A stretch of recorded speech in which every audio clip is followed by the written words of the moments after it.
You're listening to the Men's Mental Health Podcast, The Man Hug.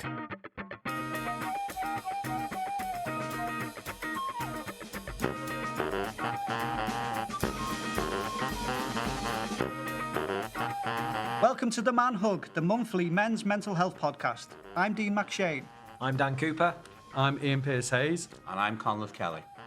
Each month we will discuss a different topic related to men's mental health, which will include a guest speaker who will discuss their own personal story.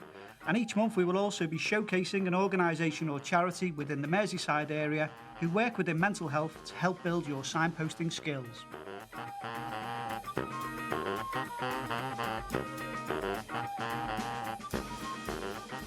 Hello, welcome to the latest Man Hug. This month we are talking about kindness as our theme, and with that we have two perfect guests. A little later on we will be joined by Sheila Byrne, who is the CEO and co-founder of Hope Street, which is a community cafe and support hub in Ormskirk, offering a safe, welcoming space for people facing mental health challenges.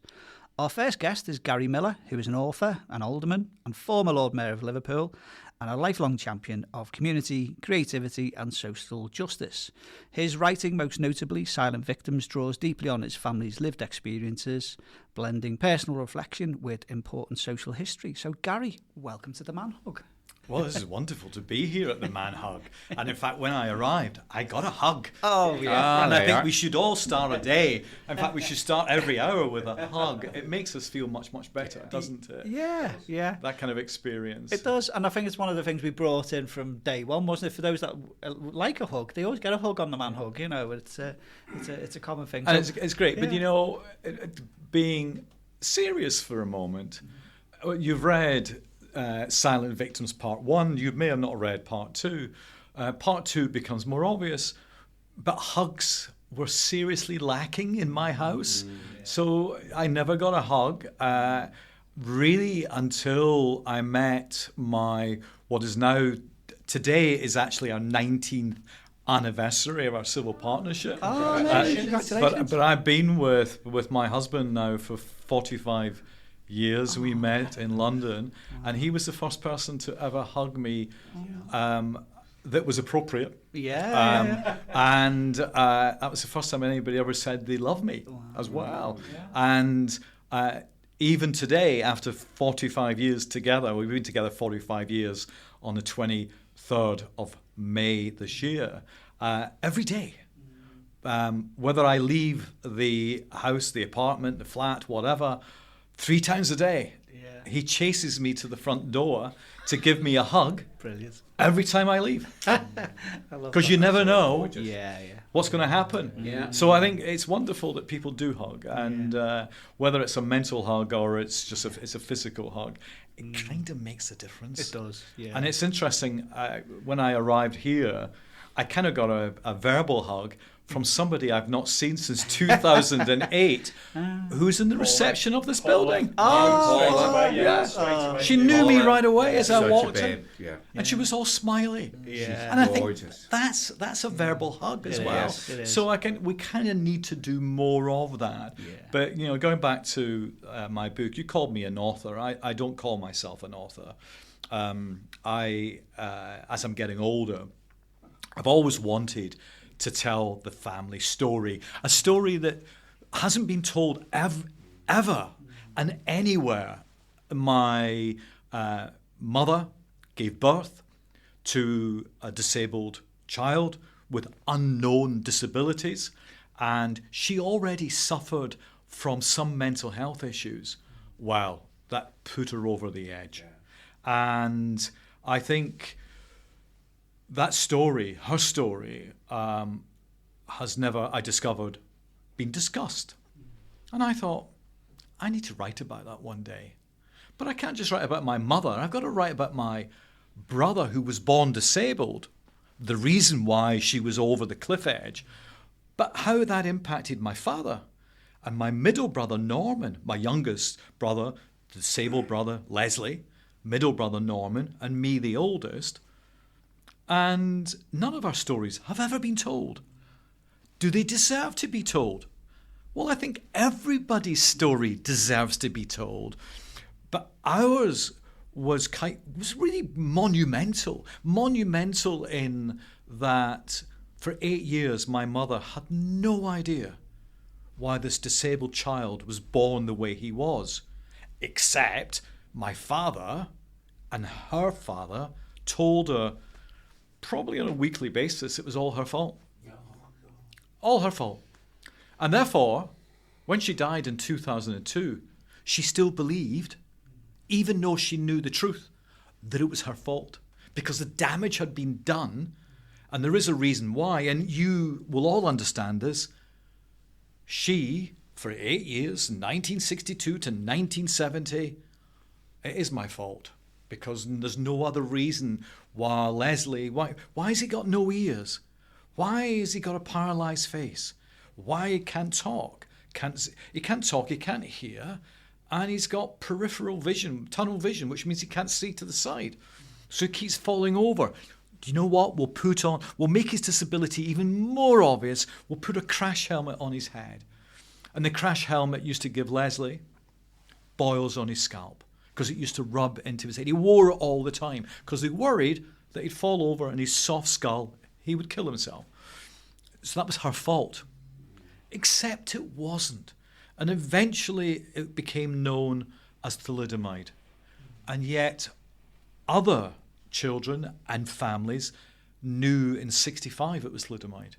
But it took longer for him because he had his arms, he had his legs. It wasn't the same kind of disability that others had.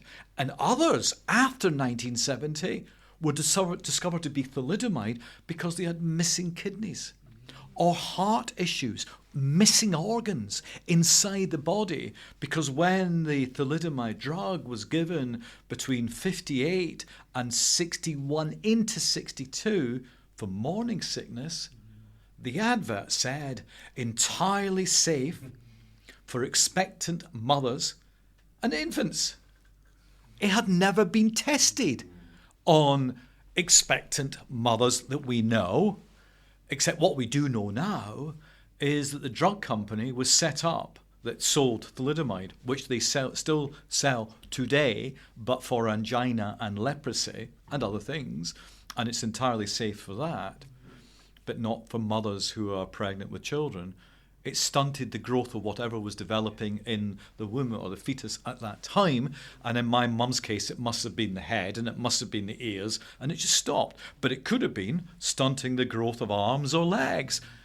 But most of the families, of the 520 families in the United Kingdom, knew earlier on.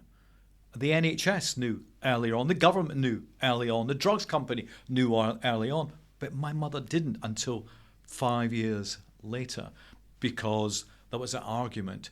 It could be something else. It could be genetic. It could be of your drinking. It could have been your smoking. So even the government was blaming her in a way, indirectly. But when a doctor, and we know some doctors, don't we, who tells you, trust me, and you would, take this pill because it says on the box, actually it's not the doctor's fault because it says it on the box. But that box was created by a drug company, created by two scientists that experimented with Joseph Mengele in Auschwitz, in a concentration camp, on people in concentration camps, who developed this kind of next step in the drugs kind of legacy later on a whole host of things. And it does save lives now in terms of leprosy and angina. But that drugs company has never apologized. And the government's never apologised for ruining the lives of 520 children in this country. If you read Silent Victims Part 1, you'll remember the quite shocking statistic that Howard Evans from the Sunday Times of the evidence they discovered, and he went on to become president or patron of the Thalidomide Society, said that up to 80,000 children were maimed by the drug and 20,000 died. Now, the actual official figures are actually 10,000, so it's actually a lot less. But Howard Evans and his research with the Thalidomide Trust and whatever found it a different story. But the story that has been explained has been about the children Gary Skinner here in Liverpool. He's got a play on this weekend called Mother's Ruin at the Epstein Theatre. He's one of the 520. My brother was one of the kind of middle 520 because others were born later. It was actually kind of stopped being prescribed officially from a government point of view. The official announcement that went out was December 61, but it was still being given out into 62. And he was born in March of 62. There's a lot of women tell me about what the content of my book tells them is that could have been them. My kind of audience seems to be 55 and older, female audience, because they remember the story. But I wish the audience was younger as well, because it just reminds you that there is a need for testing. The one thing that came out of this was good was that the government decided to start testing drugs appropriately in 65 because of thalidomide. So there was some changes. But that story is what's in Silent Victims Part 1 and what my mother went through for 3 years. But it also taught me, my mother couldn't remember, and I'll explain why in a second.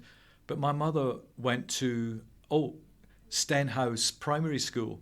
She didn't know that. She did know it once, then she forgot. And she went to Sockton Hall Secondary School. She couldn't remember that either. Her favourite subject at school was cooking. My mother was the worst cook in the world. She used to boil potatoes in either a mush or completely blacken the base of the pan. She was a dreadful cook, but that was her favourite subject. She was actually quite a astute, very emotionally intelligent individual. But when she was constantly on 13 different sedatives, hypnotic drugs throughout all of her life, for that 40 years beyond his birth, she actually was normally in a stupor. She was often hysterical. She would often drink alcohol sneakily because that helped her. It didn't, because it made her she went into hysterics. She tried to commit suicide several times. I stopped her twice trying to commit suicide.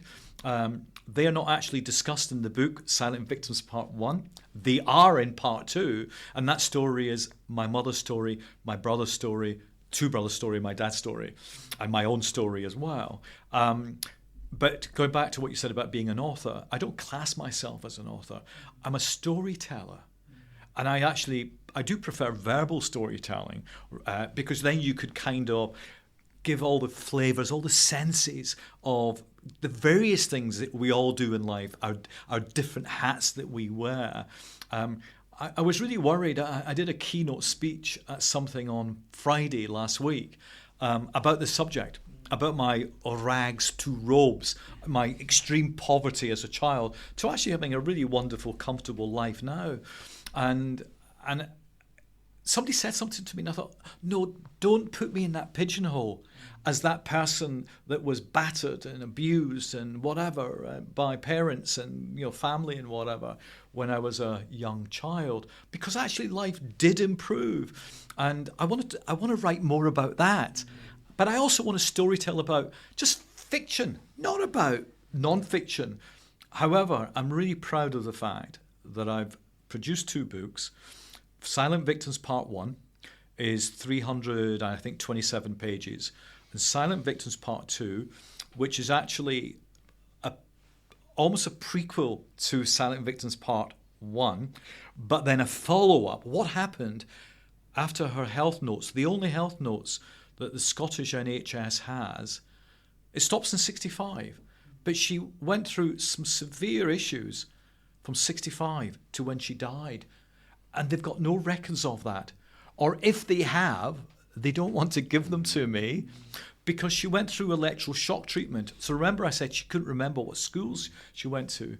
She lost a lot of her memory by being zapped in her brain twice after she was sectioned by my father.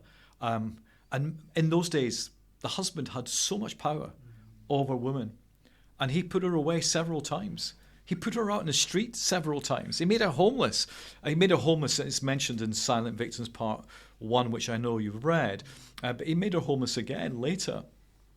She got her own back because after 42 years of marriage, she divorced him. And it was a very strange love-hate relationship. And then he was homeless. But that was 42 years later. It was only like a year, 2 years before he died, because he also died in 2002. But my father was put out by my mother, and she found her strength because he was such an abusive husband. She was actually an abusive mother and wife, but actually, you forgive both. And when I launched Silent Victims Part 1 at the Quaker meeting room in Liverpool, somebody said, if your mother was alive today, what would you say? The first thing I did is I thought about it, and then I cried because I didn't know what to say. Because I had no idea, what does she want to hear, as opposed to what I want to say. And actually, what I should have said, but I couldn't say it at the time, is you weren't to blame. Because she went through life believing everything that went wrong with our family was because of her. So she's dead now. She's been dead for 24 years. And I was apprehensive about bringing the books out because it's very intimate. There's some devastating detail in both books about that and our backgrounds. And I thought, no, every one of us pigeonholes people. They put them on a pedestal, in a box, and that's what they believe they are. But if they have an opportunity to be a different person, and I've written about this in Part 2, I believe in the sliding doors principle. Depending on which direction you go in, you could go in a completely different, wonderful direction. It could also be a devastating one. My middle brother, Norman, can't talk about it. Still today, he's a year and a half younger than me. He hates life, hates people. Everything's gone wrong for him. It's everybody else's fault. And it isn't his fault. It's not our fault. It is what's happened around us. I decided, I don't know why I decided, sliding doors. I was working in the Ancient Monuments Division of the Scottish office in Edinburgh. And my job, my first real job was, my real job out of school, was to be the VAT reconciliation officer. So every time Dan here might have visited, he's far too young, but might have visited some remote island in the Hebrides and went to see the stones, there might be a little person in a booth taking money. And that in those days had VAT. And it's my job to calculate it for all the ancient monuments right across Scotland. And I thought, I can't see myself doing this for the rest of my life, particularly with one of these handheld calculators that you racked your paper through when you typed in that's what I did. And then you actually stapled it to the sheet as proof that that's calculated correctly. And I saw an advert. I thought, ooh, I fancy that advert. And before I applied, my boss said to me, oh, your managers want to see you. Oh, have I done something wrong in my new job? I'd been there 3 months. And they said, we want you to interview to work in Whitehall and in the Houses of Parliament. And I thought, oh, that sounds interesting. And it means going away from Edinburgh, which is obviously where I was born. So fast forward, I got the job. And in February of 1979, I landed in the Scottish office, and my job was working between the Dover House, which is next to Horse Guards Parade, and in the House of Commons for a government minister called Hugh Brown. Labour government minister, remember, February 79. And then in the May, and I predicted it, Margaret Thatcher won. And I was then working, it was non-political, I was working for a chap called Malcolm Rifkind, who went on to become Defence Secretary and Foreign Secretary. And I did this job in total for 3.5 years. And I loved it. But you know what? I couldn't afford to live in London. I became a punk rocker. I loved Susie and the Banshees and the Buzzcocks. My first concert was the Buzzcocks. My second was Susie. My third was Gary Newman. And then I kind of moved into, I did Sham 69 and whatever, and the Jam. And then I moved into New Romantics and David Sylvian and Roxy Music. And then I moved into the Paul Weller kind of world, became a little bit of a mod. So I used to wear the Parkers, the green Parkers and stuff. And apparently that's come back again. Never gone away. No, it hasn't. But I kind of love London, and I met my husband there. And that was the one thing about my sliding doors in my life. If I hadn't gone to London, I wouldn't have met him. If I hadn't met him, I wouldn't be in Liverpool.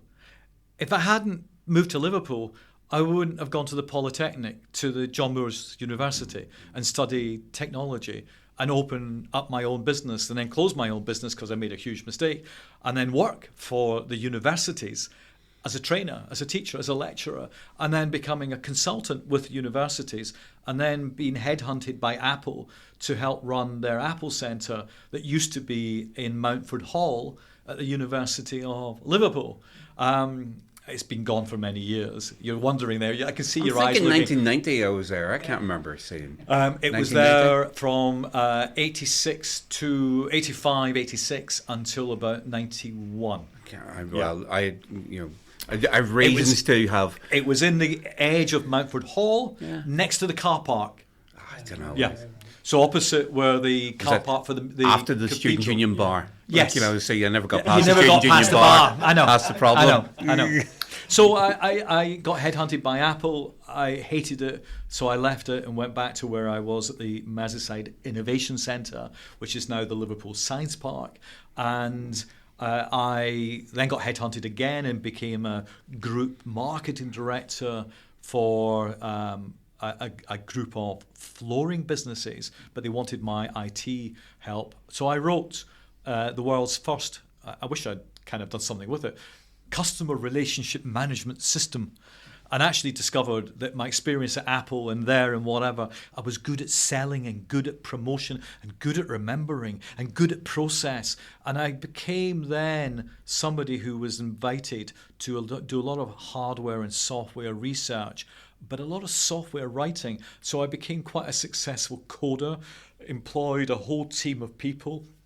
The business is still there today. It's dormant, but I'm loath to close it because I actually started it in June 93, a technology business. And we used to sell software all over the world. And then I got ill in 2004, and it's coming to where we are now. If none of that, if I hadn't come to Liverpool, hadn't gone to London, hadn't come to Liverpool, hadn't met Steve and such, I wouldn't be doing any of that. I'd be like my middle brother Norman, kind of angry, sitting at home without a job, wondering why life is dreadful. But I'm the same as Norman, must be the same as Norman, but I'm different to Norman. And it's because I left Edinburgh and I left the family. But I also left situations where Leslie, my youngest brother, do you know, and a lot of people don't know this, in the 60s and the early 70s, deaf children were banned from using British Sign Language. They had to use a thing called oralism. And oralism is lip reading and a bit of vibration. So at school, if he was to try and use his hands, which he did use his hands to kind of explain things, they'd either hit him or they'd make him sit on his hands. And then some children used to tie their hands to the chairs. That's dreadful. That's gross negligence. However, that's what they did in those days. So when I went to London and then to Liverpool and then went back to see the family, I didn't know. Well, I knew that Leslie couldn't do sign language, except he could. Because when he left school, the Deaf Society in Edinburgh taught him to do sign language. But the time I discovered he could do sign language is when my mother died, which was in 2002. And my mother and father were his guardians because he couldn't look after himself. Surely a disabled child needs to be protected in cotton wool. And he was. He was mollycoddled. But he lived in a silent world in a living room with my dad. My mother always was in bed, Dad would be drinking, so therefore he'd be drinking. Mum would be sneaking vodka into cups of tea. Apparently, you don't smell vodka if it's in tea. And that's how she hid it, but everybody knew she did it. But they never did sign language because they couldn't do it. They could do finger spelling, but that's all they could do. When she died, along came a translator or an interpreter from the Deaf Society to do the signing. So no clues. And we agreed with my mother that my middle brother Norman would give up his home and his whole family would move into Leslie's house and look after him. Because what he did have a tendency to do, and you're all too young to remember these, Fray Bentus steak and kidney pies in cans, he used to put those in the microwave. And they used to spark and they could explode. And he used to do that because he didn't know. And he used to put chips into the deep fat fire and it would set the place on fire. And he did it a couple of times. So Mum said he's got to be careful because he'll kill himself, particularly when he's drinking. And we said, okay. So my brother Norman looked after him. Social workers got involved who were British Sign Language experts and took my middle brother Norman to court to evict him because Leslie was an adult and wanted to be respected as an adult, which he should have been. And him and Norman fell out. And Norman was actually, I didn't know this until my brother Leslie died 4 years ago. And at his deathbed, and I had rushed up to Glasgow where he was living and where he died. And I'm sitting next to Leslie. I'm actually holding his hand. He's dead. And somebody said something. And I went, what was that? And for the first time, I discovered that Norman and his wife and his 2 children, 1 boy, 1 girl, were separated. One was put into a gentleman's hostel. The 2 ladies were put into a women's hostel, separated for 6 months. And apparently it was a dive. But they were homeless for 6 months. And I had no idea. So Norman had a real hatred for his brother because he'd been kicked out. Norman had lost his voice. Leslie had found his voice because he could do sign language. He could explain what he wanted and such. And my books are me explaining those stories because they couldn't. So I'm the voice of Leslie, but I'm also the voice of my 4 members of my family. So it's not just me, it's the 5 of us. Both books have done really well. And I don't class, as I say, myself as an author. I'm a technologist. I'm a business mentor. I used to buy and sell businesses, not deliberately to buy and sell them. I used to buy them and do something great with them and put them in the right place and then maybe one day sell them on. Not always. But my mantra in life is pay it forward. I don't want to be thanked for anything I do. I don't want to be applauded for anything I do. I do get thanked and I do get applauded and it is nice. But that's not the purpose. The purpose is, I was that homeless child. I was in care. I was suffering from abuse. I was suffering from alcoholic parents, domestic violence around me and whatever. And I look around and I see all that around me and I thought, can I make a change? Can I make a change directly, financially by fundraising? Or can I make a change by helping CICs and charities who go into business or go into trading to try and alleviate some of those issues? And that's what I want to do. And as I'm getting older, what I'm discovering is I've got even more stories to tell. And it may be a complete waste of time telling them, but people do listen. So I think if I can, once a year, I'm going to bring out a new book. I don't know what the next, well, I do know what the next one's going to be. I've already finished it, but it's not quite finished because it's too big. The Diary of a Lord Mayor, Chain Reaction. And that is a whole year. And when I was at my last primary school, I was actually put in the corner over there and my back to the room. And I was called 2 things. I was called a dunce and in anger was called a retard by a teacher. And I was told I would never amount to anything. And I may have been playing up, I can't remember. Anyway, I'll never amount to anything. And then I became the Lord Mayor of Liverpool. I'm not even a Scouser. I am an adopted Scouser. But you can imagine, Scottish, formerly in care, difficult childhood trauma, gone to university, first in the family, met this wonderful man, Stephen, and then became Lord Mayor of one of the best cities in the world. And if I can do it, anyone can do it. So I think we all need that. One of the things I'm known for is my smile. I smile a lot. I am happy, really am happy, except when I got a chest infection like today. I just wish I didn't have a chest infection. But I think happiness is something to be applauded. It makes a huge difference. Even when, coming into reception and Paula and whatever, if I didn't feel brilliant, but that lady smiled at me, I will smile in return.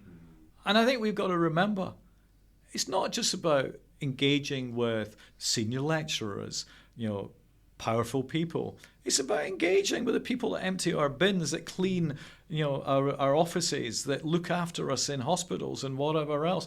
Respect everybody, because you know what?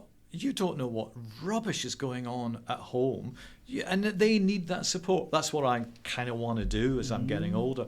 I've just talked about all sorts of things, and you've not asked me any more questions. I am so sorry. No, it's great, because I had lots of questions to ask you, which you've answered a lot of them anyway. It's really good. But one thing that really stuck with me reading the book, and I'm sure for Dan and Ian and that as well, is it's quite a motive read for anyone who's an outsider learning and reading this book.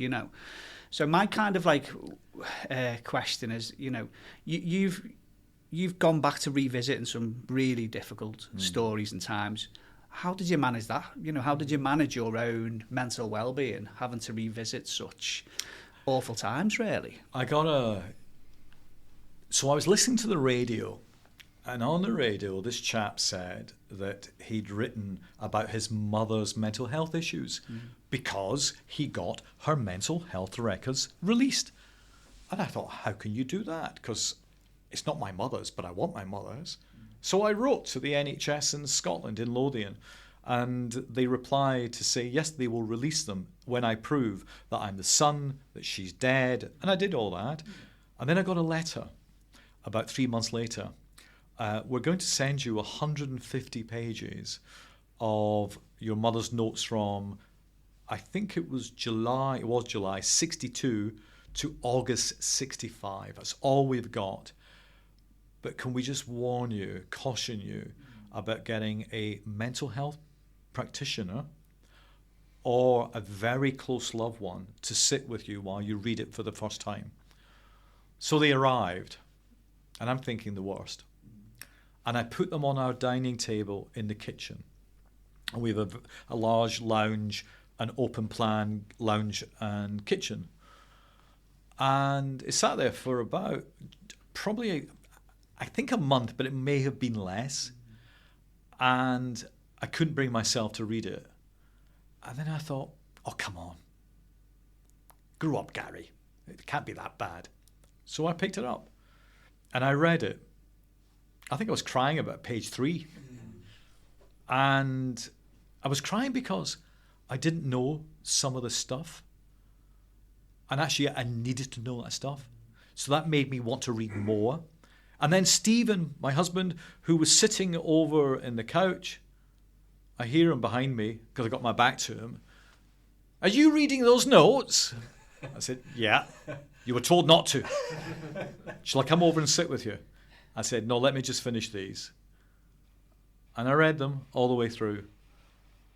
And I was amazed by some of the vileness, some of the language used by mental health practitioners, social workers in those days. But I was told in that letter from Lothian NHS that some of the language used then is not the language you would use today.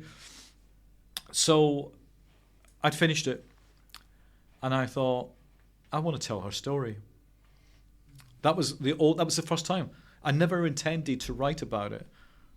I wanted to include her notes as they were written, redacted where they have to be redacted, but I want to use to also give my personal reflections, recollections on what was in those notes.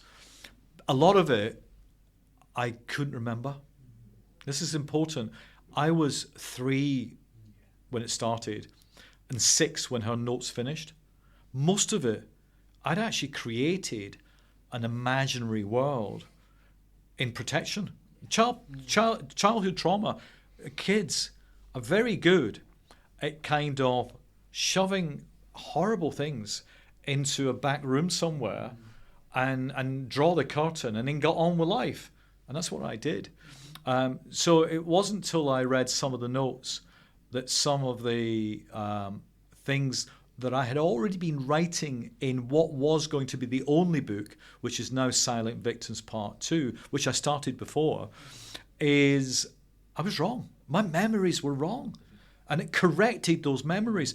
Things that were in the mother's notes was actually little 3-year-old Gary Millar talking to a social worker, transcribed, talking back to me 60 years later. And that was like powerful to see myself talking to myself. But actually, then, as clear as day, remembering the conversation, which I'd completely forgotten about. And remembering that, so it's fascinating, I had a memory that came later in life. I had written some of the original book, that's now Part 2, years ago. And something happened to it. So I wrote it again, and Stephen said, read it to me. And I did 6 chapters. So I got to chapter 5, and I'm reading it, and I started crying. So Steve started crying for no reason. What is it? I said, I just remember why, this is quite a strong statement, I hated my dad. I just remembered it. He murdered my dog at the age of 3. That's what I remember. And I actually can remember standing in the hallway as you came in on the landing, in the tenement, in the landing, you come through, the outdoor toilet is just outside the main door, and we walk in and it's anaglypta chipwood wallpaper cover. It's white, but it's actually yellow because they all smoked. And I remember standing in there and I said, where's Jip? It's not what I said, but it's what I think I said. And my Auntie Sandra, who hated my dad, she was actually a cousin, but Auntie Sandra, she used to wear leopard skin miniskirts. She was a big fan of Elvis and chain smoking. So Elvis, chain smoking, booze, fags, and dancing. And she was great fun, but she hated dad because he was horrible to my mum. And she turned around, and I won't say it here on the podcast, but she used several bad words. And I can remember the bad words. In my mother's notes, when I eventually read them years later, I discovered it wasn't a dog. It was a cat. But the cat is mentioned in my mother's notes, which is fascinating. So I was writing all about this dog, convinced it was a dog because I'd created an imaginary world even later on in life, and it was actually a cat that he killed. He still killed a cat. But actually, I forgive him because I wish I'd known. In those days, in 1962, there was no RSPCA. Mum was in one hospital, sectioned. Leslie, the brother, was in another hospital, possibly dying. They still didn't know what was wrong with him. And Dad was also working. So work, hospital, hospital. Who's looking after the cat? Who's feeding the cat? And in those days, it's quite common, particularly in working class families, they would just chuck it in the canal or drown it in the toilet, which is what he did. But my Auntie Sandra told me that bee had, whatever, killed my, thought was dog, cat. The memory was corrected by the notes. It helped me correct my main book, which was useful. Lots of memories coming out of these notes were really quite useful and hugely cathartic. A huge cleansing. If people are going through mental health issues, then they're not, people will say to you, are you okay? It's helpful, but most people who are struggling at that moment can't answer you honestly. they'll hide. They'll go away and vegetate somewhere, and they won't discuss it. And I think I've gone through some of that, and actually seeing things in front of me, explaining why my mother was like she was and my father was like he was, kind of, you're not to blame, you forgive them. Actually, if anybody's to blame, it's those scientists that created a drug that should have been tested properly and not given to my mother and the other thousands of mothers across the world. But that's all happened, and what lessons can we learn? And that's why I want a younger audience for my books, because they need to learn that actually these things do keep happening, and they'd happen because we forget. And therefore, I think writing books and storytelling and podcasts, all of the above in that storytelling world are so useful to get important messages out. Yeah. I don't know if I've actually answered your question. No, you have more so, yeah. And just to reiterate what your point there, it is really important for any kind of, social misjustice, is that it is always out there, as you say, so it's prominent in history for young people to learn about, because as you say, otherwise it's going to happen again. It's so important. And one of the things I think is really brave of you, and I think it's that whole, the both books are Silent Victims, and you've explained that, I think, not just because of Leslie, your brother, but also, when you were talking about your love of music, the Buzzcocks and Susie and the Banshees, that, for all of us, because we love our music, and that silence for Leslie, I think that's really sort of profound. But the reason why I think it's important, and it's the same way for me, it's like, Giselle Pellicott. What she decided was, actually, so she's the woman who'd been drugged and raped. And mass raped. Raped by her husband, someone that she loved. So what she's done is that I wanted shame to be on the other side, and I don't want to be in the shadows. I want this out there, and the support that she's got and that debate and discussion, not just in France but worldwide, is really powerful, because she's put that out there. And I just think that's that's exactly what you've done in terms of, this is the story of your brother, your mum, your family, your dad. And I think that's so powerful to do that. And it's not without, as Dean has rightly said, in terms of the issues that you've gone through in terms of crying and not the least of it. But it's just dead important to get that out so that we learn from it. Because reading the book and the 4 years that they're the records, as a healthcare professional, obviously it's of the time as well, but it's just, I guess it's the arrogance and the judgment of all these healthcare professionals, that your mum was inadequate, that she just, it sting. I had to put the book down at several times because I just was flabbergasted at that, of the arrogance then that comes with that. But then there's the lovely social worker, the first one that really had looked in for with that your whole mum. year. Yeah, and wasn't she wonderful? Yeah, but she wasn't. No, she was wonderful. But there is a subplot there. She should have realised that. So she encouraged my mother to go to the Wednesday Wilkie Club to drink and dance, knowing that actually you should not drink alcohol when you're on each of those different drugs. She'd seen the importance of social interaction, but missed the bigger point. And I wonder if that's why she was taken away.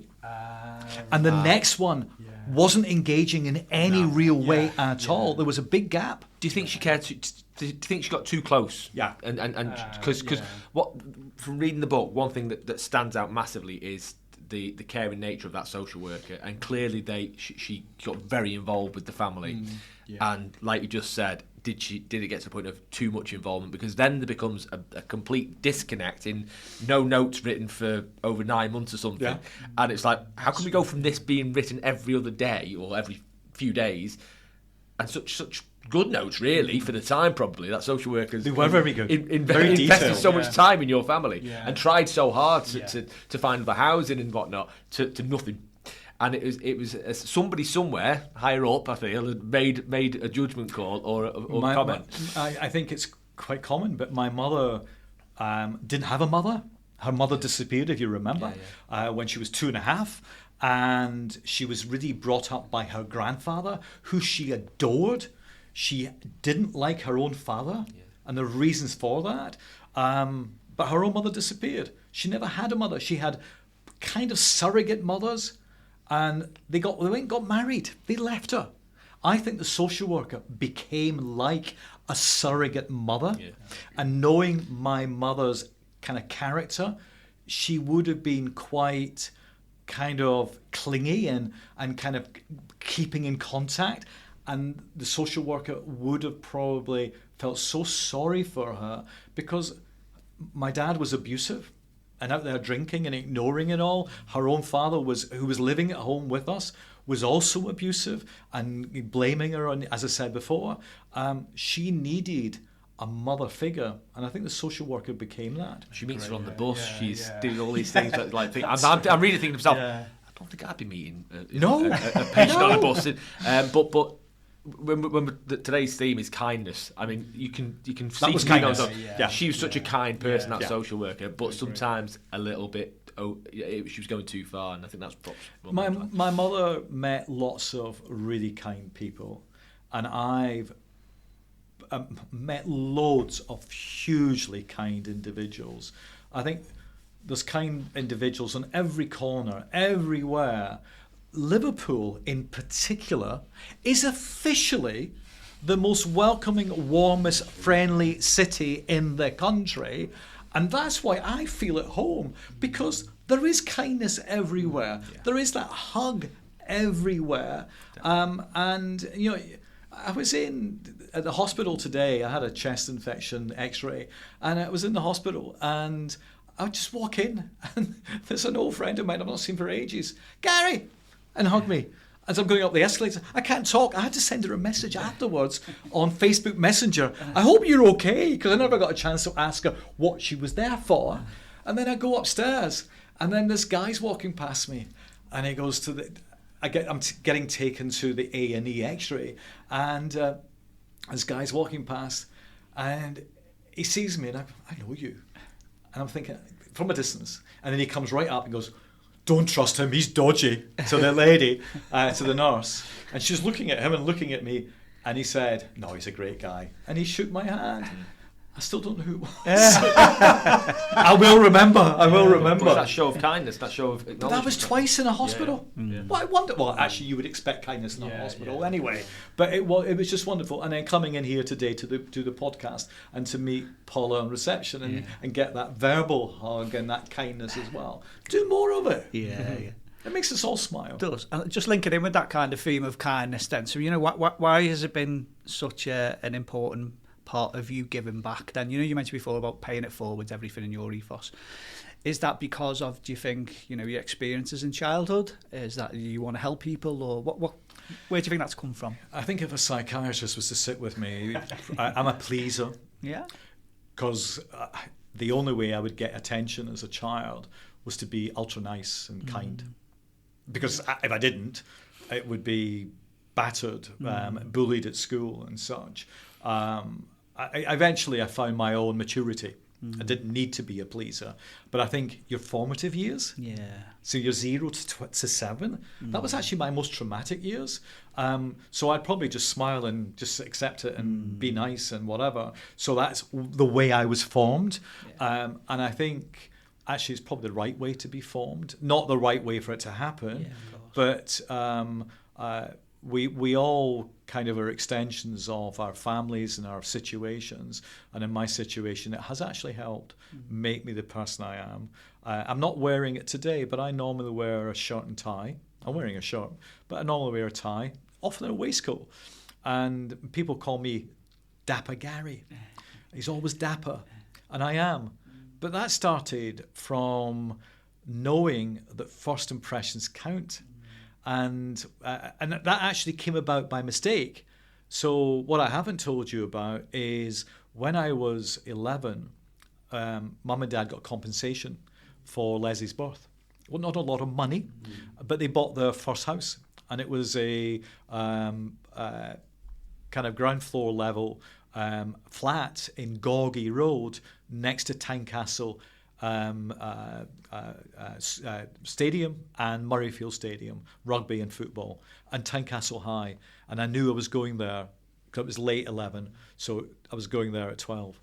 And I thought, I can't go to secondary school dressed like this, in hand-me-down clothes, probably not very hygienic and whatever, because they never really bothered.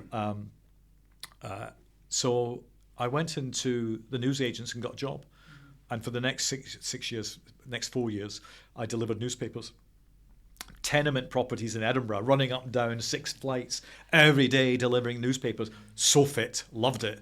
And then, but the same year, I went into Benson's, the grocers. It was a supermarket, and next to the railway bridge. It's just opposite where we lived.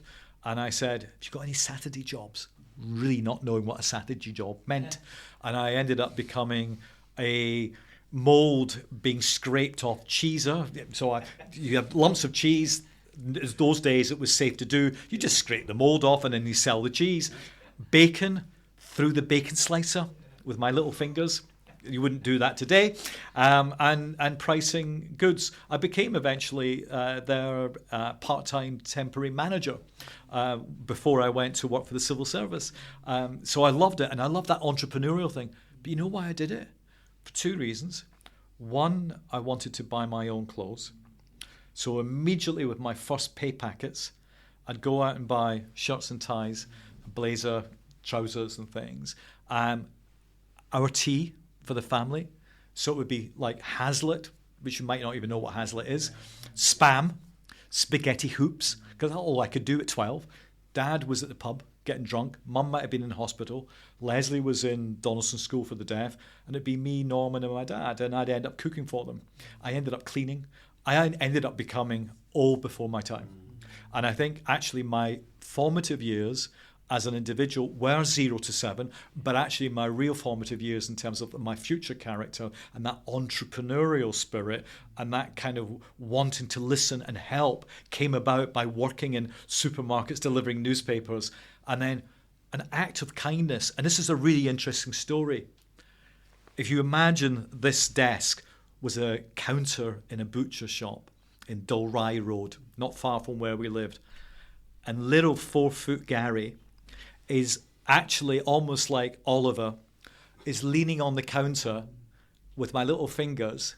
Kilroy was here, and there's me looking over the counter, and I've asked for something. It was actually Hazlitt, a quart of Hazlitt, which I think was 8 slices, and that would do for the tea. So I'm doing that. And this woman, old woman, slightly taller than me, but not much, and she turns round to me, and she looks at the butcher, and she goes, "What a beautiful smile." And the butcher said, "That's Gary. We call him Smiler." And she said, "Oh, it's brilliant. What are you doing? Are you buying, this is for dinner or something, your tea?" Tea, of course, is dinner in the evening in Scotland. And I said, "Yeah, it's for Dad and my brother." And she said, "Oh, that's lovely.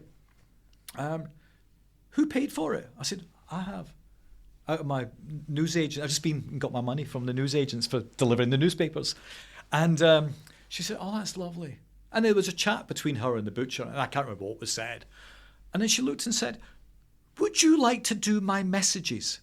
Now, messages in Scotland is shopping, errands. And I said, "Yeah, I'd love to." And she said, "I'll pay you whatever the figure was." And I thought, that's brilliant. I've now got 3 jobs. Yeah. So she owned a Silver Cross pram shop opposite. And I thought, this is great. I did it for 4 years. I cannot remember her name. And it really is bugging me. It's interesting how I've kind of, my memory is kind of, for some of the good things, has disappeared. And a lot of the bad things completely disappeared. But the notes in Silent Victims Part 1 brought some of them back. But that was a really kind story of kindness from a lady who then said to me about maybe a month or so later, she said, "Do you watch the movies? Do you go to the movies?" I said, "No, we can't afford it. But we watch movies on the TV." She said, "What's your favourite?" I said, I liked Sound of Music. I like Sound of Music. I love James Bond. Dr. No. She said, "Oh, you like Dr. No? Who's that?" I went, "Sean Connery." She said, "Do you know who did this job before you?" And I said, not Sean Connery. She said, yeah, Sean Connery did this job many years before, did this job for me before you. Wow. Oh, wonderful. She took pity on him and gave him a job as well. And I thought, I'm going to be a spy in the movies. Yeah. I'm going to be 007. That's what I wanted to be. Coffee maker as well at one point, wasn't he? Sean Connery. I think he'd had lots of different. Oh, he had all, Yes, yeah. But You can technically say you've replaced Bond. yeah, you are. Next James Bond. There's a book. There's a book. Yeah. The day I replaced Bond. But she was so kind. She didn't need to do that. She just took pity on me, and that's something that I would say today. Please don't take pity on me. Actually, I don't want pity at all because I've got over all that. But actually, there's a lot of people that today were like me back then. I don't think it was just pity though. I actually think she saw something in you as well that would work for Perhaps, her. yeah. So I think you're right. Yeah. There's two things, but there's two things. It's not just pity. I think there's something she saw, the smile, the fact that you were doing that, the go-to attitude. I think so there was definitely two Pity things would have been paying the butcher's bill, giving you a job and an opportunity. Yeah. That's something different. Yeah. I think she was just saw And I something worked in for you. her for 4 years. Yeah. And she was so lovely, and it really annoys me that I cannot remember her name because I always knew her as Mrs. something. I knew it was Mrs. Yeah. Wasn't first name terms. Respect your elders. But she was wonderful. And actually, do you know what that did for me? And this is quite important. At primary school, final year, in the corner, dunce. Never amount to anything. Went to secondary school, really worried that I wasn't bright enough. I won the English prize. I was top in history. Did really well in maths and arithmetic, 2 different subjects in Scotland, and German and art. History, I love, still today, love history, loved it then. I proved that actually I was really bright, brighter than most. And in fact, in school I was called SWAT or Specky Four Eyes. That was the only bullying I had at secondary, Specky Four Eyes. But actually, it wasn't a horrible thing. It was just kids being kids. It didn't actually affect me. And I made so many really good friends. And actually, some of my friends from school, Tim, Robin, more Tim actually, and others, are still friends today. And in fact, Tim, he and I weren't that close in school. And he was the school stud. He was the glamour boy. All the girls loved him. He got married 3 times, or was it 2 times? Anyway, I was the best man at one of his weddings. We became really good friends when he came to work in London in the press office. Do you know what? He was a hugely kind character. All my friends were hugely kind. No, they weren't. They were just nice people, and nice people attract nice people. And even today, if I'm on social media, you will never see anything negative or trolling or nasty or whatever. I won't make any comments about anything. I'll make comments, but they're nice comments. And the algorithms deliver back to me nice comments and nice detail. And I think that is the kind of world I want to live in, knowing that there is another world. And actually my philanthropy work and the donations and the work that I do at the Entrepreneur in Residence Clinic at Central Library every week, I will keep doing that until I die. So I've retired already, but I've not retired. I've stopped doing politics in 2021. I don't want to be involved in politics. It's quite a vicious kind of very difficult personality-driven agenda, which isn't politics. It's people fighting people. Why do we fight? We do not need to fight. We need to hug more and be kind more. And I think that'll be the next jingle, I think, for the man hug, to be honest, Gary. Perfectly summed up. We're out of time, but honestly, I just can't thank you enough for coming on and sharing your story. Thank you for listening. You know, and for us guys who've read Silent Victims, we can't encourage people enough to go out and get it. But future things, what else have you got coming up? You did mention another book as well, but, you know, even though you're retired, I know you're doing lots of other projects. I'm doing more work with the John Moores University. So I'm currently funding the Imagine Appeal that was set up with the help of Yoko Ono, and that's helping care experience students who they're bright enough, but they've got no money and not necessarily that many loved ones around them. Give them the opportunity to do more at university. John Moore's kind of helped turn my life around. So can we do that with Leslie's money? So Leslie left me his estate and I'm giving most of it away. I'm helping those with neurodiversity, was through the ADHD Foundation. Sadly, that's gone now. Also the homeless as well. So I'm doing a lot of fundraising. I'm just become deputy chair. I've been there for ages, but deputy chair of St George's Hall Charitable Trust. And we're going to erect the first black statue in a public building. I went to see the Mary Seacole exhibition yesterday. Oh, Did you go? Yeah, I went yesterday. It's fantastic. That's my baby. I know. It's Yeah, so good. Yeah. It's wonderful. It is. It's only there to the 28th, isn't it? Yeah, next week. I'm encouraging everyone to go because it is fantastic. And So well John done. Moore's students were heavily Yeah, involved I know. in doing Yeah, work for it as yeah, well. yeah. As I asked Mark, and then Mark Power, and then Rachel McLean, and then it was Maggie Aycliffe that came involved with it. Yeah. But Hope University, I'm doing work with them, again in care experience, and it's interesting.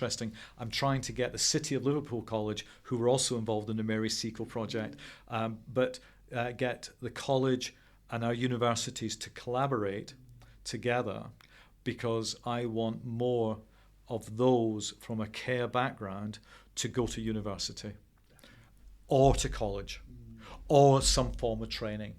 And sometimes it's not having the money to do that. If you can actually pool your resources, you can do so much more. So I'm already kind of working with so I've become a senior fellow at Hope in July of last year, and there's nothing such as a free lunch, so of course they want something out of that. And I'm also senior fellow at John Moore's University as well. So working with particularly the vice chancellors and their senior leadership team, we want to do more for care leavers. So going forward into the future, help people like me do more, and it'll change your life. And one day you'll become Lord Mayor, or you'll write a book about it, or you'll go off and you'll just do something. And it doesn't have to be anything major. My husband Stephen wants me to do more holidays. I've got a holiday home. A really interesting story. My brother left me, as part of his estate, a lodge, a nice lodge on a beach in Ayr in Rabbie Burns country. Right on the beach. Isle of Arran's over here, Heads of Ayr here, and the town of Ayr here. And it's in like a horseshoe bay, and we're right in the centre. And he left that to me, and that's a beautiful place. But it's 6 hours away every time. 6 there, 6 back. So I thought, I want to get something closer. So I've done the same on a cliff next to Portmaddock, Botherguest, overlooking the estuary towards Portmeirion and Harlech. So I've actually bought a place there last year. You'll write more books there, I'm sure. And I'm writing. So my point is, Yeah. whether it's in Scotland or whether it's in North Wales or whether it's actually in my heart here in Liverpool, not Edinburgh, I will be writing more books. And they won't all be sad. They won't all make you cry. But sometimes you need to make people cry to wake them up to what is perhaps possible. Yeah. So just keep being kind and do more of the above. I do need to take kind of my foot off the gas a bit. I am high functioning in that I am always out doing loads of stuff. Yeah. And some people say to me, you're doing too much. If you looked at my Facebook and Instagram, you know I do too much and I'm trying to do less. But I can't stop it. I've got to do stuff. Good on you. Thank you. you. Once again, thanks for being an amazing guest. We've really loved having you, and keep up the amazing work. Thank you very much. Yeah, it's and you too. Yeah, thank you very All much. All of you. Yeah, we turn 3 in April, don't we? So wow. Yeah, we're doing all right. Terrible freeze. Yeah. But once again, Gary, thank you so much. Thank you again. All right.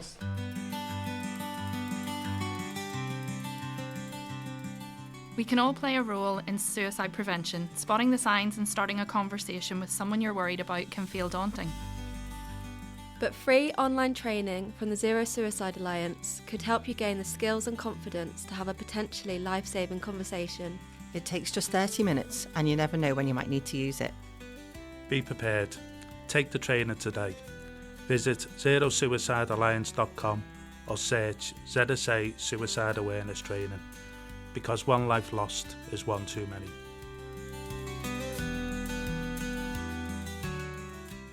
Okay, so kindness is the theme, and it's an interesting area to discuss, as I'm sure my fellow co-hosts will bring in their conversation in their own little way as well. But kindness plays a powerful role in supporting our neurotransmitter activity and our mental health. Modern neuroscience gives us a clear picture of why kindness matters, and that's what I just very quickly want to talk about. Obviously, we've spoke about dopamine, the reward chemical, but acts of kindness activate this brain's reward system, and when we release dopamine, it produces the warm, uplifting helper's high, which I really like, and that reinforces positive behaviour. It boosts motivation and pleasure, so it's proving that it's good to be good, which again I really like. Serotonin, we've spoke about the mood stabiliser, but with kindness this increases our levels of serotonin, which supports our emotional balance. It helps reduce anxiety, promote calmness and well-being. And we've spoke about the oxytocin neurotransmitter, or the love hormone, or the bonding hormone as it's known, but being kind actually stimulates oxytocin, and that hormone is often associated with trust, empathy and human connection. And we know that if we're going to get true conversations out of people, we need that connection, don't we, that trust to be there for people to open up and talk. Endorphins, we've spoke about them being our natural painkillers, but kindness can also trigger the release of endorphins, which again contributes to our emotional warmth, our pain relief and increased feelings of euphoria. So why does it matter for mental health? Well, kindness reduces stress, so engaging in helping behaviours lowers stress responses and cortisol levels. Kindness improves mood. It helps to reduce anxiety and depression. So some of the recent studies that I read, they show that giving or receiving kindness can boost happiness, reduce the stress, strengthen resilience, and even lower the risk of developing mental health difficulties. Kindness builds connection. Now, we've mentioned connection loads of times on the Man Hug, but social connection is one of the strongest predictors of mental health. So kindness strengthens relationships. It decreases feelings of loneliness and isolation, which we know are key risk factors for poor mental health. And finally, kindness reshapes the brain over time. So regular compassionate actions actually strengthen regions like the prefrontal cortex, which improve your emotional regulation, your empathy with others, and your long-term resilience. So in essence, kindness is not just being nice, it's biochemical self-care. Through its effects on dopamine, serotonin, oxytocin, endorphins, kindness creates a positive feedback loop that boosts mood, reduces stress, strengthens connections and supports long-term mental health. So there you go. Being kind to others, or someone being kind to you, actually has multiple mental health rewards. Conleth. Dean, just to say, it's also saying what is kindness. It is subjective, it's different things with different people. Is it opening the door for someone? Is it philanthropy? Just how to get in that word philanthropy there, because obviously research shows that Ireland is the top for giving away to the less fortunate. So there you are. So the Irish were just saints and scholars. That's us in particular. Totally. From CollinsKelly.com. Now, GoFundMe actually said this. St. Whatever. Conleth. It is well, actually there you go. St. Conleth's Day, 4th of May. We're going. It's a bank holiday this year. For me in particular, one thing I like to do, obviously there's all these kind of different things you do, but one thing I personally like is kindness in a kind of way. It's a selfish thing, is it? Am I doing this for you, or am I doing this for me in particular? Like, one thing I love doing is cooking food for people. We're all sitting down together, chatting away, whatever. I get a lot of self-satisfaction about that. I get a lot of self-esteem and things that go, but it's this kind of thing. Is there such a thing as a selfless act? There's always those issues that go with it. But a lot of it, as Dean's actually said, it is backed up by research. Those of us who are kind, compassionate, experience clear benefits, well-being and happiness. We may even live longer, and it also reduces, as Dean said, stress, improves our emotional well-being. It can actually, kindness or doing good can actually put other people's needs above your own. So it's like those simple things like, giving up that seat on the bus or on the train or anything like that for someone who might need it more. Making a cup of tea for somebody actually at work. And if you make me a cup of tea, it has to be in the pot. Making a cup of tea in a cup is a sin. But for some people, it is second nature. And I know it's maybe me just thinking these things, whatever, but sometimes it is just second nature for me, because the way I always was brought up, my mum had this mantra for me: manners maketh a man. And that's one thing I still stand by. I still do these things, whatever, it's just the way I am. It's just who I am. And I suppose it's that upbringing we actually do have. Studies actually say, as we just talked about, it does increase that well-being for yourselves, but also that supportive networks actually encourage us to be more active. This in turn actually then improves the self-esteem, which and self-esteem, if you look at, again, I keep going back to it, the hierarchy of needs, actually think of those things. It is important to actually maybe try to get up to self-actualization. And there is some suggestion that if we actually help others, it can actually promote changes in our brain, which is actually linked to happiness, which actually Dean just said there as well. Very importantly, it actually helps, it gives that sense of belonging and also reduces isolation. Social isolation, as we know, is a big, big issue, big concerns. And by actually maybe having these acts of kindness actually helps improve and strengthens our social connections as well. So volunteering, think of those things, actually making new friends, connecting with different communities, but it also helps keep things in perspective as well. Let me see what else I've got down here.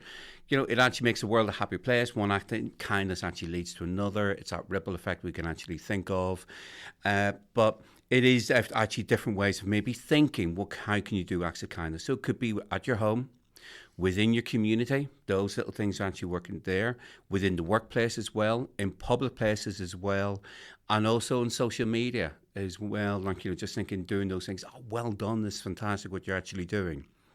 But just be careful, because it does come to this other side of emotional intelligence. And one thing we don't want is, there's a fantastic sociologist, Arlie Hochschild, who actually wrote a book called The Managed Heart, about care and compassion.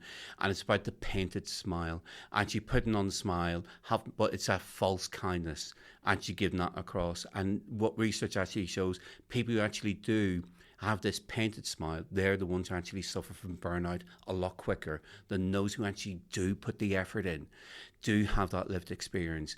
And it's hard to do these things. I'm just thinking, what if I was in those shoes? So always be aware that what Arlie Hochschild was back in the 60s and 70s was about the airline industry, where the air stewardesses had to be this sex object, be pleasing to men, have that smile on, I'm here to help you and things like this, and they end up hating the organisation they work for, they hate working for the job and things like this, and that's what you don't want. You don't want that superficial kindness in particular. But finally, most importantly, always remember, just be kind to yourself. Take that time out and think of those things, okay? That's me done. Wise words. Very wise, yes.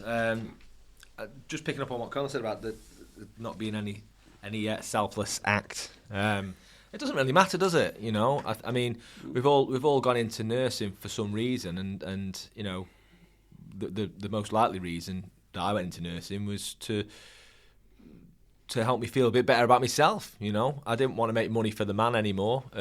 Major, brand automobile company. I wanted to give something back and help others, and in turn get that by being kind to people, get that good feeling back to myself. So, it's not it's not the end of the world. A bit of a selfless act, and that leads to self-actualization. Doesn't it?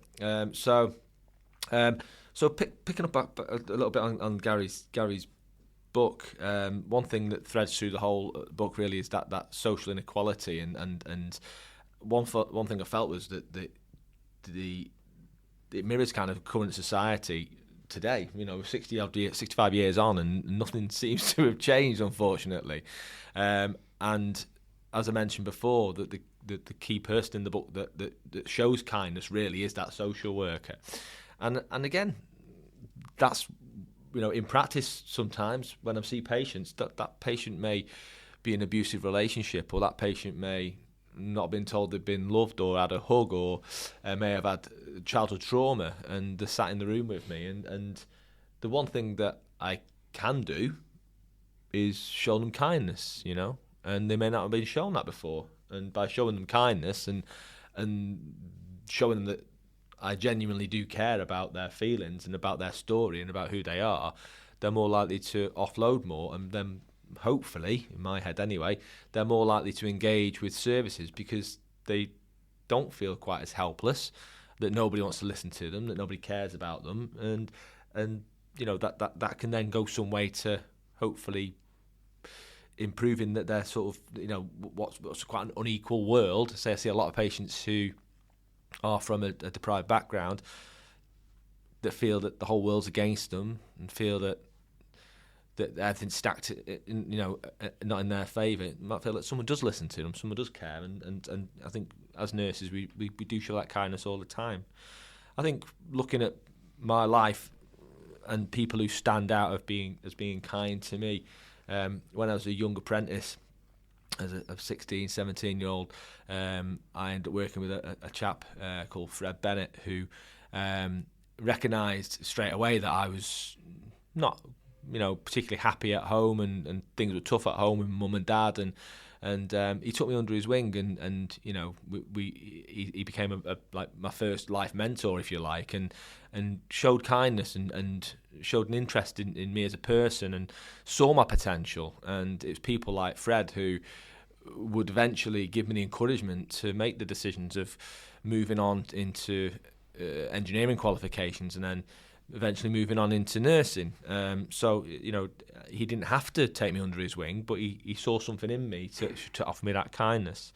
Another person who later on in life, once I'd done my nursing qualifications, and I was going through another tough period with my own insecurities and my relationship with my father, is our Ian. I'd done my master's degree, which I found really, really difficult, and I was doing a prescribing module after that, and I was ready to jack it in, and so close to the end, I was ready to just jack it in, and I had a conversation with Ian, and just his calm, caring words of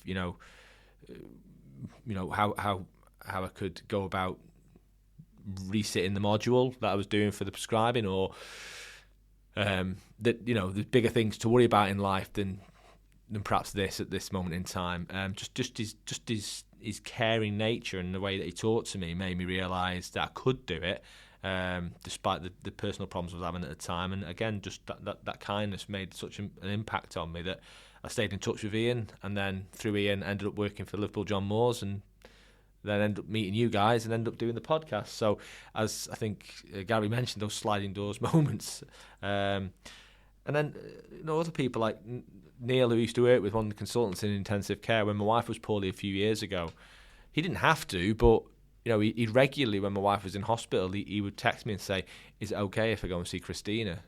I mean, that, he's a busy and he's consultant anaesthetist, and he'd contact me to just to go and say hello to Christina and just make her realise that obviously I would be at work or whatever, just so somebody would touch base. It's just things like that, isn't it? It doesn't cost a thing, but it makes the world a much better place. Thanks, Dan. I think, Conliffe started off, didn't he, saying about he likes cooking, and is he doing it for himself or is he doing it for other people? And Dan was sort of similar in terms of why he came into nursing.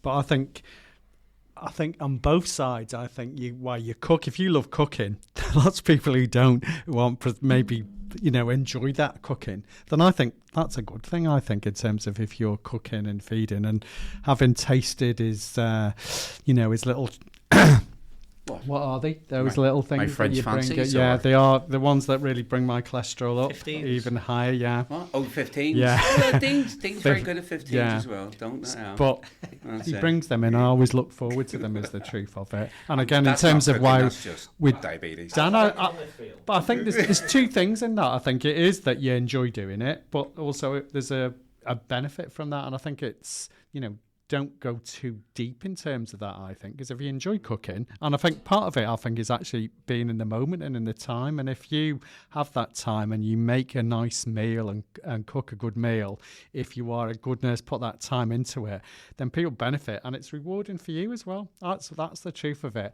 I guess for me, I try and one thing that sort of resonated with me, what Dan was saying, was that when people are kind to you, and it just perhaps brings you up short or just makes you think the difference that makes for you in terms of how you feel and how nice it is. So I guess, my own issue, I would say, is that I make my wife a cup of tea every morning. So I'm up, I always have a routine, and I'm up usually, I'm up first. And I always make a cup of tea and leave it on a bedside cabinet before, after if I go out for the paper or whatever it is. So I always do that. And I know she really likes that nice cup of tea when she sort of sits in bed. So I think it starts the day off that. But I like making that cup of tea and stuff for her. I guess for myself, I would say I was probably, as you're younger and you realise it's your own, I guess, not inadequacies, though I guess there is that. I was perhaps always a little bit sort of sarcastic. And I think there was a bit of that I put on because it's the lowest form of wit, but it's also a defensive mechanism as well. Do you know what I mean? And so I definitely, when I was younger, not saying I was prickly, but perhaps could be on the side of sarcastic, and it was definitely a front, and it was definitely a defensive. And I look back and I cringe when I think of that. So I try not to be. Sometimes it still comes out, but that's why I always try and read my texts, my emails before I send them out. Sometimes I forget, and then I think, oh shit. But I try and do it because it's the repercussions of that, and it's just thinking it through. I've retired, so one of the things I did, I signed up for an art course, which I've been doing nearly a year. It's online, and one of the things I was determined to do was to not put any critical comments in terms of people's efforts. And God, people are doing some amazing work that's really beautiful and inspiring. But I'm positive because I think someone's done their best to do that, and then they've put their work out there, and picking up on what on what Gary was saying in terms of why, in terms of Facebook and social media and politics, he was saying about not being sort of too critical, actually being nice and kind. So I've done that, and honestly, the feedback that you get back is it is positive, and I just think, how nice is that? And it's a really nice thing, I think, and all the things that Dean was saying about how that makes you feel, and the biological and the mental goodness that comes from that. I just think it is just really nice. So I guess it is to try and do that, but I think there's it's in your own interest in some ways to do it, but it is just to think about it a little bit, or live in the moment, and that, Dean's always keen on that mindfulness, and I think it's right, because if you're mindful, then you are more appreciative of other people and yourself as part of that, and I think that's a positive, and actually being kind as well as part of that. Brilliant. Good conversation, chaps. Lots of different angles there for kindness. But yeah, the overriding thing, it's good to be good, isn't it? I think that's the key thing. It's good for both ways to be good. So a short break, and then we're going to be joined by Sheila Byrne of Hope Street. You're listening to the Men's Mental Health Podcast, The Man Hug.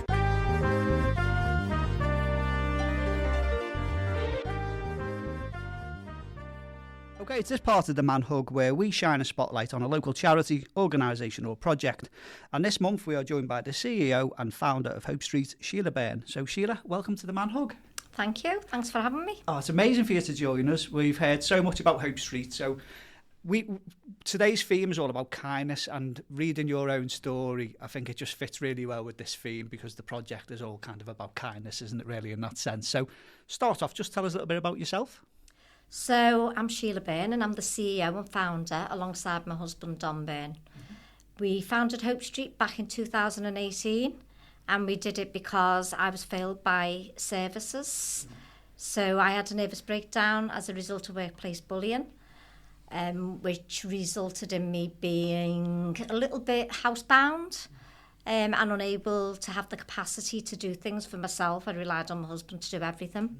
So round about 2018, during my recovery, my husband and I said, you know what, we need to do something to change this. We need to make a difference to other people's lives so they don't have to go through what we've been through. So in 2017, reeling back a little, I made an attempt on my own life and had my husband not have come out and found me in the middle of the night trying to throw myself off a bridge. I wouldn't be here now. And that was as a result of not being in crisis, but I couldn't receive any support from services because I wasn't in crisis. So I ended up in that point because I have an ADHD and ASD. You're impulsive, and I felt in a place of despair, a burden, and like the world would be a better place without me. So that's why we set up Hope Street. So we put a plan together, said we'd open for 2 hours a week on a Tuesday, and just provide a place for people who struggle with their mental health and the carers to come to for support from a lived experience perspective. Yeah. So it's really interesting because you've said something that's quite common on the Manhuggers, where people set something up because they've either been failed themselves, like yourself, or there's nothing in that area. So there's a need, you've spotted a need, and then therefore you've gone out and provided it. So how soon did you notice there was a need for Hope Street within your area once you'd set it up? When we had 24 people Okay. arrive at that first session. Wow. And then we asked the people what they wanted Hope Street to look like. Yeah. So we listened to the community, and then the next week only 4 people turned up. So that was disheartening. So 24, then down to 4. So over time, we were listening to what the community wanted. And what came about was they wanted a place to come to more than 1 day a week for 2 hours. So my husband was the main driver at this point, because I was studying my master's in teaching and I was still very unwell and I didn't have the confidence to stand up in front of a room of people. So I used to stand in the background and leave him to do everything. But then as I grew through doing a coaching course and doing my master's in teaching and getting those qualifications and researching about mental health and where my mental health evolved from, the root causes of it, that's when I started to share my own story, and the people then wanted to hear from me and not my husband on. So I wrote my own course on emotional intelligence and adverse childhood experiences, and how adverse childhood experiences, childhood trauma, can impact upon your mental health. And what I found is 33% of people with mental health inequalities are in that situation because of childhood trauma. I also realised that low emotional intelligence was a factor. By doing the research, it was a factor that impacted upon people's mental health. So low emotional intelligence impacted people's mental health. And as I was doing that research, I started to teach people, my students, emotional intelligence, who got 100% pass rate, and they'd never passed an assessment before. And I started to grow as a person as well. Yeah. And my mental health started to improve as a result of studying emotional intelligence and sharing those skills with others. Wow, amazing. So your own experience has really shaped now, I guess, what Hope Street is and what it offers? Yeah. So if people are to look up what Hope Street, has during the week, what kinds of things can people access? So we're open in the winter months. We're open 6 days a week. Mm-hmm. In the summer months, when the weather gets a little warmer, not even summer, spring, we're open 7 days a week. So we have activities on every single day. The activities are free. People don't have to pay for them. If people can afford it, we ask them to purchase the drink in the cafe, because the cafe is the sustainability model. Wow. So it's a full-blown cafe, like I explained earlier. We have food safety is complied with. We have staff employed to run the cafe. We also have 39 volunteers within the hub offering their service for free. Wow. We have two mental health nurses who offer their time for free. One's retired, one's still in practice. We have 2 counsellors who offer the time for free. So that's a recent service that we've put in place. And we have fun activities going on, because one thing for me is I realised that if it's all too serious, then we can become a victim rather than a survivor. So we need to we try to make things as positive as we can. one of the most popular sessions in the week is karaoke therapy. Oh, wow. We're on that. Yeah. We went and did karaoke last year for our second man-hug birthday, so we totally appreciate that, Yeah. What day of the week do you do? So it's actually all day on a Wednesday. Oh, wow. So we have Wednesday... there's not a bit of alcohol inside because obviously mental health and alcohol don't mix well. Exactly. So we have karaoke therapy in the morning, 11 till 1. And one of our volunteers and director runs that every week. She's our director and entertainment coordinator and fundraising. So she runs that every week, 11 till 1, and then she also runs an expressive arts session in the night, which is 6 till 8, where anything goes. So we invite guests to come along and provide the time to entertain, but also people who come to the session can be involved, so you don't have to be able to sing, to get up and sing. That's all right then. So that's been a big hit. I didn't expect it to be. When I asked Hayley, who runs the sessions, to come along and join the group and give her time, she said, yeah, I'll come and do it. And then I came up, having ADHD and ASD, I came up with this title, karaoke therapy, and I didn't expect it to be as popular. Some weeks it's standing space only, which is why we need a bigger premises. Because we've got 30 people in the small room, and the people are saying we just need bigger space. Sheila, can you find us a big space, which is what I've got on to do. Oh, brilliant. But we have dementia cafe. We provide. I'm a dementia trainer as well, so we provide dementia support, benefits advice, do benefit forms for people. So people are looking after someone with dementia, they can come in and have the forms completed for attendance allowance. And again, we just ask people if they can afford it, just to make a purchase from the cafe. God, that's incredible. I did notice that, seeing your dementia cafe, and then things like autism meetups as well, and wellbeing walks. Just, it seems like there's something for everyone in the community, really. Is that kind of what you found? Yeah. What we do is we listen to what the community wants. Brilliant, And we put in place what the community asks for. So, for instance, tonight I'm holding a session on childhood and how your childhood can impact upon your mental health. And then we're looking at strategies for tackling those childhood trauma. So that'll be an interactive session, and that's part of our mental health peer support session. Brilliant. And that's every week, 5 till 7. Next week we've got an 8-week programme starting with the research group from the NHS on how we can, mould services and how we can work with the community for connection and, supporting the community with the needs, really. It sounds brilliant, and it sounds like you're working in collaboration with people as well to be able to provide this for the community. It's an amazing story, Sheila. We chose the theme of kindness for today, and for you personally, why would you say kindness is so fundamental for people's mental health? Firstly, kindness. If you show an act of kindness, right, it's contagious. So if I opened a door for you, then that would make you feel so much better inside, internally, wouldn't it? Because you internalise everything. And then you then pass on that act of kindness. So the more kindness there is in the world, the kinder society we're going to have. And as I said before, 39 volunteers, and it's growing. At Hope Street, they give their time every day to Hope Street, so as people don't have to go through what they've been through, or because they believe in what they do and they appreciate the service that we've set up in the community.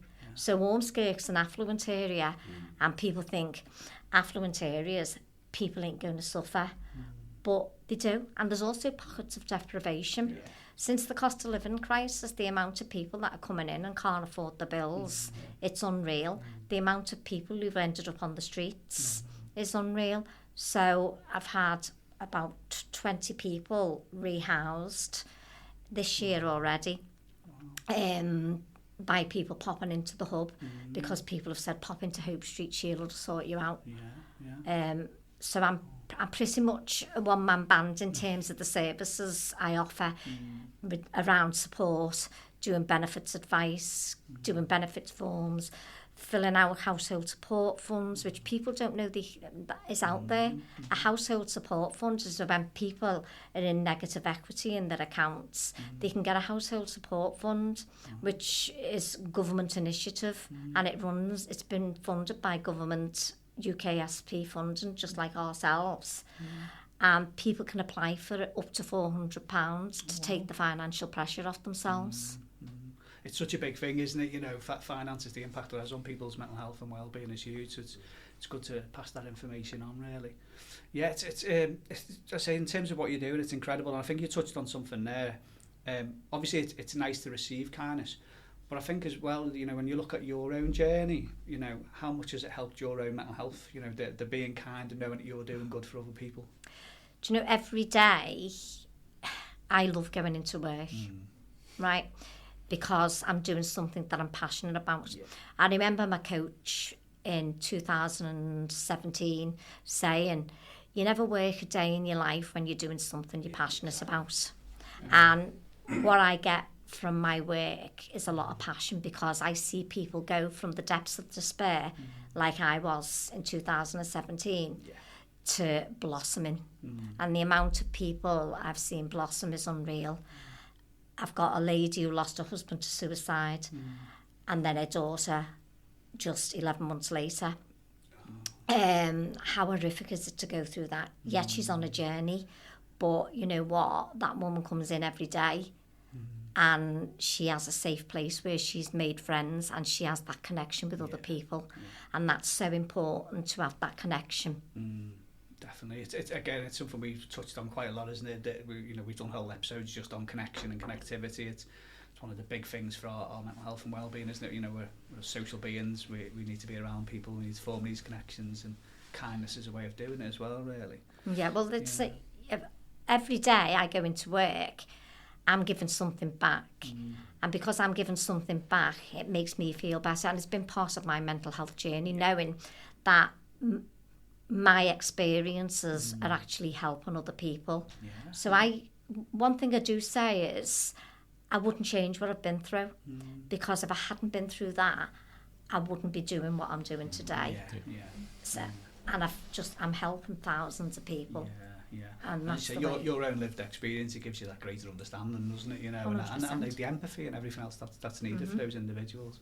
See, this is why we got you in for kindness. You see, Sheila, it's just, you know, it's everything we're talking about. But you're on a journey as well, I think. It's interesting there. I mean, it's been one of the themes, I think, for the Man Hug, is that we often have someone will talk about, like you have there, talked about very poignantly about your lived experience, and there's been someone, a loved one, it's just someone that's just got your back, and it's just lovely, because it's usually, to be fair, we've had a lot of men obviously sat where you are telling us about the women in their lives, and it's really nice, not nice, but it's just interesting that it was you know, the credit you put to your husband in terms of, you know, you were saying set up, and then I was just in the background just watching him, and then you've really come to the fore. So that shows, I think, the strength for yourself, that emotional intelligence, everything that you bring, and it's just really lovely to hear. But credit to your husband as well for actually, he's amazing. So credit to him. Yeah, he's been paramount in my journey.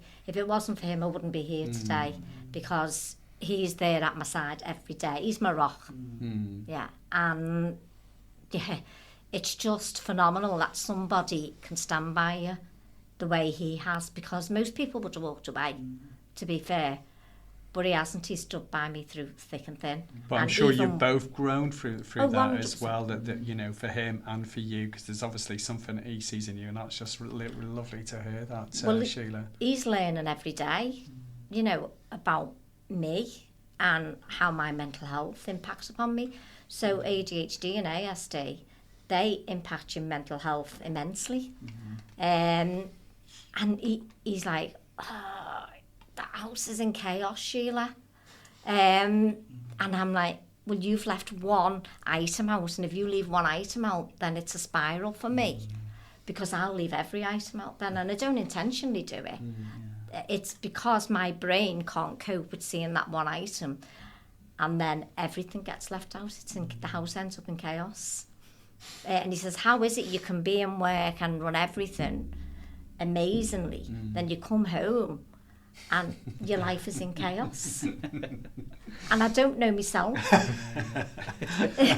It's like I have a stage room. It just reminds me, I used to have a budget in a job long ago, like, it was a budget of £2 million, whatever. I could balance it, no problems. My own money, freaking hell, like, it was just like out the window. Yeah. So in terms of funding, you mentioned before, a good thing for anyone listening is we can go in and buy a cup of coffee or a piece of cake, and we know it's going back and it's helping. What other kind of things do you need for funding? Do you rely on volunteer donations or anything like this? Yeah, so for instance, this week, I won't go into a personal story, but I had a lady and her husband come in. They lost their son, age 20. And at his celebration of life, they put out that they wanted people to give donations to Hope Street, and we've had quite a lot of people. That's a recent one. We've had a lot of people in the community do that. So she's been following us for some years now, since we set the cafe element up in 2022, and she loves what we do that much that she raised £700. Her and her husband raised £700 at her son's funeral, which during the time, like going back to kindness, during a time of such devastation, to do that again is just absolutely marvellous. Also, we've got the fundraising director, and she's absolutely marvellous. She goes, when we have choir day, she takes the choir outside the front of the hub, and passers by, she has donation tubs, and she has people putting donations in. So we have fundraising events every month. So we raise money through those, and we get people to donate raffle prizes. It's just endless. Like, people are coming in all the time saying, can I give you £20? Can I give you £10? Can I give you £5? And it's just... And I've got a few people that have set up a standing order where money comes into the account each month. I've had funding from the National Lottery. I write all the funding bits as well. So all the funding bits, like I said, UK Shared Prosperity Government funding, we're funded by them. So I write those funding bits, all the funding bits to bring the money in, and the cafe helps us to also pay for everything we do. It's amazing. So if anyone's listening and they've got any fundraising ideas coming up, then obviously think of Hope Street for your fundraising. The important thing, how can people get involved? So if people are listening and they're from the Ormskirk area now, is it just pop in, or would they go through social media? How's the best way for them to get involved? They can come in. They can email letstalk@hopest.org.uk. They can go on social media and send a message. They can ring on 07903 381 874. They can pop in and see me and ask to see me, and one of the staff, if I'm not there, will take their phone number and I'll call them. So obviously we're on Wheatsheaf 4 in Ormskirk at the moment. However, we are moving to a much larger premises, which will be about 6 times bigger. So we'll be able to support more people and do more collaboration and partnership. We're doing loads of collaboration with West Lancs Family Hub, so supporting families as well. So we're going to be having lots of people coming into the Brookside where we're going, and we'll be able to offer more services from there. So it is going to be a game changer, having the bigger space. We'll also have a launch day, so we'll be inviting people to come along and do, media on the day, getting the word out there. Fantastic. About all the different services that we've got going on, because we're trying to break that cycle and intergenerational ACEs as well. So that's why we offer children's sessions, so we give parents downtime, so they can come, sit and chill out in the cafe with a book while the kids are looked after by professional nursery nurses. It's brilliant. There's just literally something for everyone, and if you have a look on the website, I was just blown away by the timetable for the week. It's one of the most inclusive places I think I've seen, in terms of there's something for everyone, really. And who doesn't like coffee and cake, you know what I mean? So even if you're popping in for that, which I'm sure all of us will as well. We have a lot of people with learning disabilities come in as well. We have people come in with their carers, and they get involved. They get up on the karaoke. It's bizarre. Yeah. It's like when you walk in, what people say, it's like home from home, and the vibe is electric. Yeah, fantastic. You've just created an amazing thing, Sheila. Obviously, you should be really proud of everything you've done for this, and long may it continue. Hopefully the next element, it just grows, to however it is that you want it for your local community. Final sort of like big push for social media pages and things. So we're on all platforms, even LinkedIn. So, Facebook is We Are Hope ST, but it comes under Hope Street, and it's a yellow street plaque logo. At Let's Talk Hope ST on Instagram and Twitter and TikTok. Wow, there you go. So loads of social media, and do follow it, because that's how we found Sheila, and seeing all of the amazing work that you guys do we've seen it through your Instagram. It's so inspirational, and it's everything that we promote through the Manhug. Is that we build these things in communities. It's an amazing resource for everyone, isn't it? So we can't. One thing I didn't mention is we do camping retreats every year. Oh, wow. So I've got a load of tents. And the equipment, and I take people camping every year. Wow. Yeah. Take them up the tarns, have swimming in waterfalls, etc. Wow. So that's people who wouldn't usually walk and wouldn't usually get that opportunity come, and they just in the great outdoors, and they just absolutely love it. It's being sat around a campfire. People bring instruments and play their instruments as well. Amazing. And we have a little sing-along around the campfire. Right past karaoke, Yeah, it's right past street again, that. Camp karaoke. Fantastic. Yeah, but it's fully inclusive. Yeah, it's brilliant. And I love the camping idea. It's just wonderful. Any final questions from the chaps before... I just like the point you made, obviously, the importance of emotional intelligence, because I think we all are so busy running around with our busy lives, and we don't actually give a second thought to ourselves a lot of the time until we get to that crisis point, and taking that massive step back and understanding ourselves and what makes us tick and what makes us happy, and understanding our emotional self is so important, and that's I think one of the reasons we do the podcast is to try and get people to think more about their mental health and listen to your story and other guest stories as to how they've got to the point they've got to, and just hearing you say how you don't regret anything because you wouldn't be where you are today if it wasn't for those experiences. And even now, after doing this for 3 years, I have those moments of clarity, thinking, yeah, you've got to have gone through everything bad in your life to actually be where you are now and appreciate what you've got. And just to hear you talk, it's just really great to, and wow, how you've achieved so much. It's just, and continue to grow, and yeah, it's brilliant. Thank you. Every day's a journey. Yeah.